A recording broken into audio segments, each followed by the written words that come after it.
Praise the lord. దేవుని యొక్క శక్తి కలిగిన నామానికి స్తోత్రం కలుగునుగాక. ఈరోజు దేవుని యొక్క వాగ్దానము యెషయా ప్రవచన గ్రంథము 45వ అధ్యాయము 2వ వచనము. నేను నీకు ముందుగా పోవచ్చు, మెట్టగానున్న స్థలమును సరాలము చేసేదను, ఇత్తడి తలుపులను పగులుగొట్టెదను, ఇనుపు గడియలను విడగొట్టెదను అని ఇక్కడ రాయబడి ఉంటున్నది. ఈ దినము దేవుని వాగ్దానాన్ని వింటున్న వారులారా, నా జీవితంలో ఈ కష్టము తీరదా, ఈ వ్యాధి పోదా, ఈ బాధ తీరదా, ఈ యొక్క ప్రాబ్లం ఇక సాల్వ్ కదా అని చెప్పి నువ్వు సతమతమైపోతున్నావు కదా, కృంగిపోతున్నావు కదా, నీలో నీవే కృషించిపోతున్నావు కదా.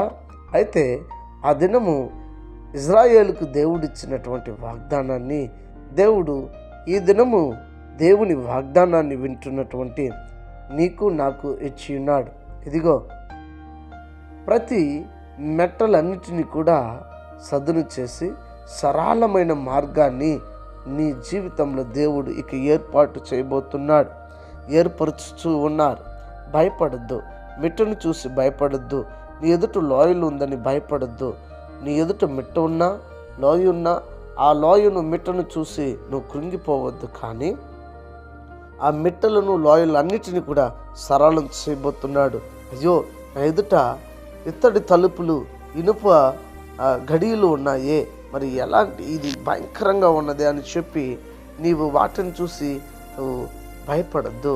అయితే వాటినన్నిటిని కూడా నిర్మూలం చేసి ఇజ్రాయేలు దేవుడు నేను చక్కగా నడిపించబోతున్నాడు గనుక గమనించి ఇక నీ సమస్యను బట్టి నువ్వు కృంగిపోకుండా ధైర్యం తెచ్చుకో. నీవు నమ్ముకున్న దేవుడు సర్వశక్తిమంతుడు, నీవు నమ్ముకున్న దేవుడు చేతగాని వాడు కాదు, నీవు నమ్ముకున్న దేవుడు రోషం కలిగిన దేవుడు. నీ దేవుడు నీవు చేసే ప్రార్థనని ఆలకించే దేవుడు, నీవు కన్నీరు కార్చే కన్నీటిని చూసే దేవుడు.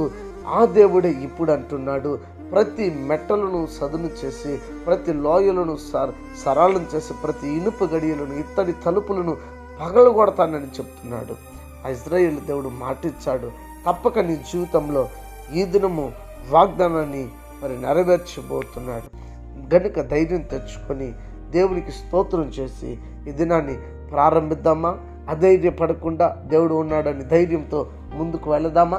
ప్రార్థన. సర్వశక్తిమంతుడా, ఈ ఉదయకాల సమయం మందు మీరు వాగ్దానం చేసిన రీతిగా నీ ప్రియ బిడ్డల సమస్యలు ఏదైతే ఉందో వాటినన్నిటినీ కూడా మీరు నిర్మూలన చేయమని వేడుకొనిచున్నాను. ప్రతి సమస్యను, ప్రతి మిట్టలను, ప్రతి ఇనుపు గడియలను, ఇత్తడి తలుపులన్నిటి పగలగొట్టి దేవాతి దేవుడు నీ బిడ్డలను విడిపించమని కూర్చున్నాను. అనారోగ్యం చేత ఉన్న వారికి ఆరోగ్యము, ఆర్థిక ఇబ్బందులో ఉన్న వారికి విడుదలనిచ్చి, రక్షణ లేని ప్రజలకు రక్షణనిచ్చి నీ రాకడికి సిద్ధపరచండి, కృప చూపించండి. ఘనత మహిమ స్తుతి మీరు పొందండి. క్రీస్తు పేరిట ఈ ప్రార్థన సమర్పించి అడిగి వేడుకొని నాము తండ్రి, ఆమేన్. God bless you. దేవుడు మిమ్మల్ని దీవించి ఆశీర్వదించునుగాక. ఆమేన్.